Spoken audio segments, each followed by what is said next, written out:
بیسەرانی خۆشەویستی دەنگی گەل جارێکی دیکە هاتینەوە وەلاتان بۆ دەنگ و باسەکانی کاتژمێر 10 بە کاتی ئەوروپا و کاتژمێر 11 بە کاتی باشووری کوردستان. دەستپێکی هەواڵەکانیش بە پرۆسەی دیموکراسیەوە لە باکووری کوردستان و تورکیا دەست پێ دەکەین.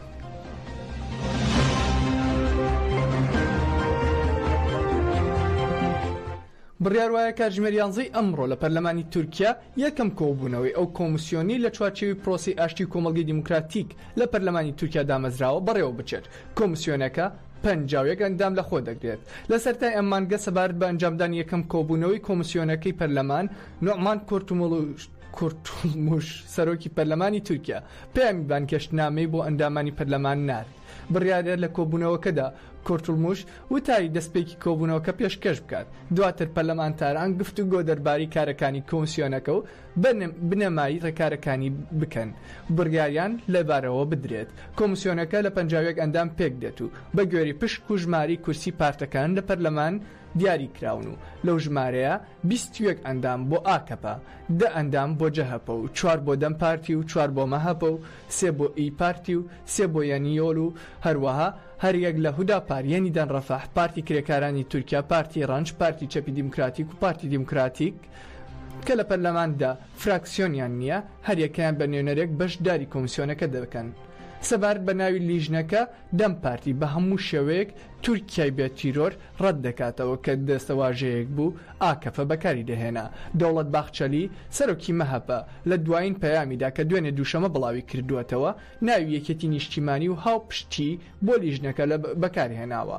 هەروەها جەهەپە جەخل لەوە دەکاتەوە وشەکانی دیموکراسی و دادپەروەری لە ناوی لیژنەکەدا بوونیان هەبێت.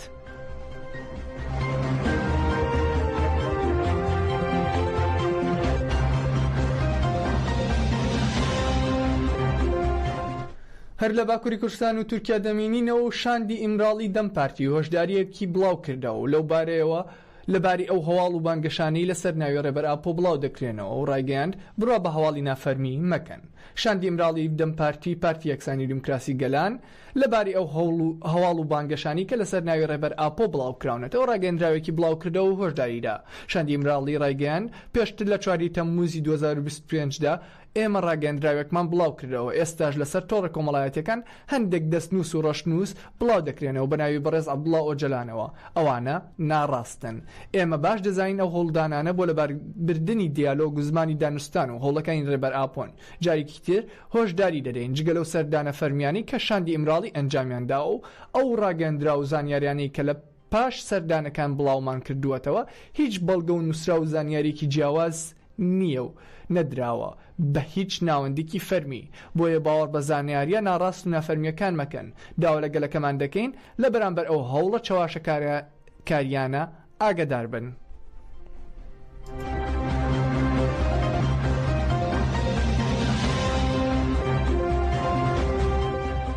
دەڕۆینە باشووری کوردستان و لە ڕووداوێکی تەقەکردندا لە شاری هەڵەبجە دوو گەنج کوژران. بەڕێوەبەرایەتی پۆلیسی پارێزگای هەڵەبجە ڕایگەیاند کاتژمێر 3 بەرەبەیانی ئەمڕۆ لە ڕووداوێکی تەقەکردندا دوو گەنج کوژراون و یەکێکی دیکە بریندار بووە. ئاماژی بەوەش کردووە بە بڕیاری دادوەری لێکۆڵینەوە بە گوێری مادەی 406 دوو کەس بە گومانی تێوگلان لە ڕووداوەکە دەست بەسەر کراون و لێکۆڵینە لە ڕووداوەکە بەردەوامە. ئاژانسەکانی هەواڵ لە باشووری کوردستان ڕایانگەیاند سێ گەنجەکە لەلایەن کەسێکەوە تەقەیان لێکراوە کە چەند ڕۆژێک پێشتر دەمەقاڵە لە نێوانیاندا ڕوویداوە.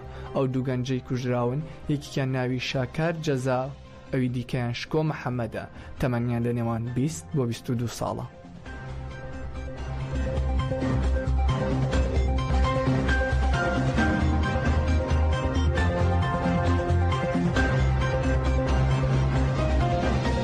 لە باشووری کوردستان دەمێنینەوە دوێنێ 6 هاوڵاتی گەنجی باشووری کوردستان لە دوو ڕووداوی جیاوازدا خنکان و بەڕێوەبەرایەتی گشتی بەرگری شارستانی حکوومەتی ماوە بەسەرچووی هەرێمیش هۆشداری لەسەر مەلەکردن لە چەم و ڕووبارەکاندادا.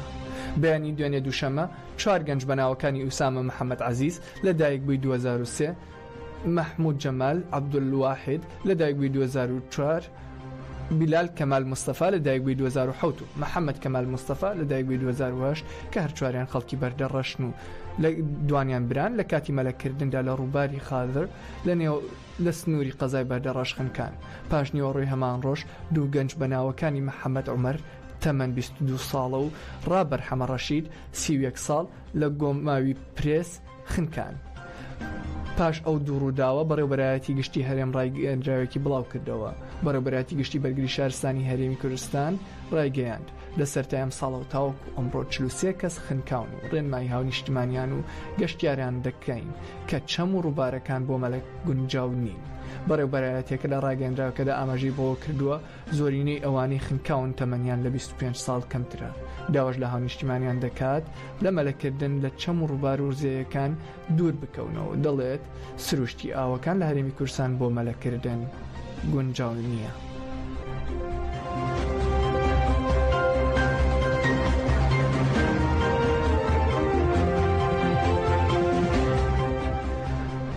هەر لە باشووری کوردستان و عێراق دەمێنینەوە کۆمیسیۆنی باڵای سەربەخۆی هەڵبژاردنەکانی عێراق ڕایگەیاند بەهۆی نەبوونی مەرجەکان و کەم و کوڕی لە پێداویستیەکانی کاندید بوون 7 کاندید لە لیستی هەڵبژاردنەکاندا دوورخرانەوە.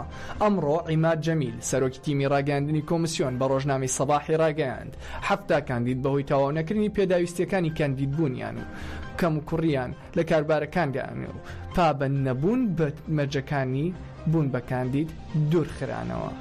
ئاماژە بەوەش داوە 7 کاندید دوای وردبینی دۆسیەکانیان دوورخراونەتەوە. بەشێکیان لیستەکانیان سنووری ڕێگەپێدراوی خاوەن بڕوانەوەی ئامادەی تێپەڕاندووە کە دەکاتە ڕێژەی لە 120.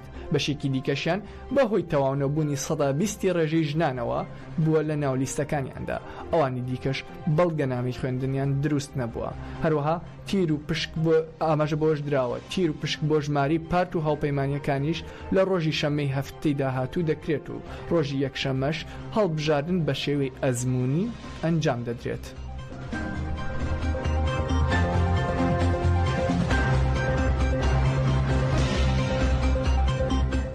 بەردەوام دەبین لە باشووری کوردستان و عێراق لە شارچکەی داقوقی سەر بە پارێزگای کەرکووک بەهۆی داڕمانی سەقفی بینایەکەوە کرێکارێک گیانی لەدەستدا.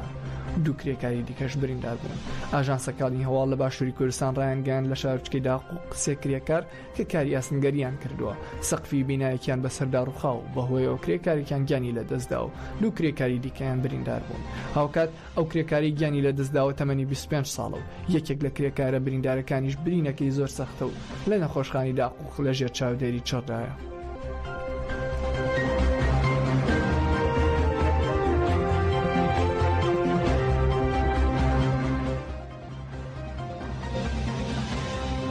گەشتی هەواڵەکانمان لەسەر ئالۆزی ناوچەیەکە دەبێت ئالۆزی هەرێمەکان دەبێت.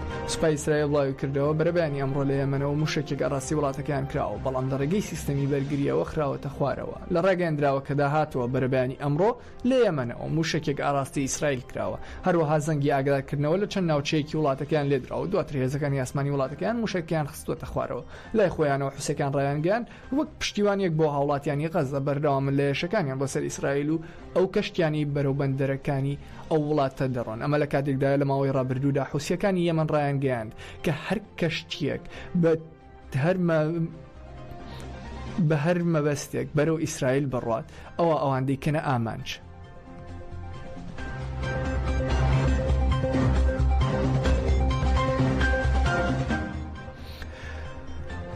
بیسەرانی خۆشەویستی دەنگی گەل بەم شێوەیە هاتنە کۆتایی گەشتی دەنگبازەکانی کاژمێردە بە کاتی ئەوروپا کاژمێر 11 بە کاتی باشووری کوردستان. هیوادارم دەخێر و خۆشی دابن و کاتێکی باش بەسەر بەرن و بە ئازادی بژین بمێنن بەخێر تاوەکو گەشتی هەواڵەکانی کاژمێر 2 بە کاتی ئەوروپا کاژمێر 3 بە کاتی باشووری کوردستان ئەو کات دەگەڕێنەوە وڵاتان.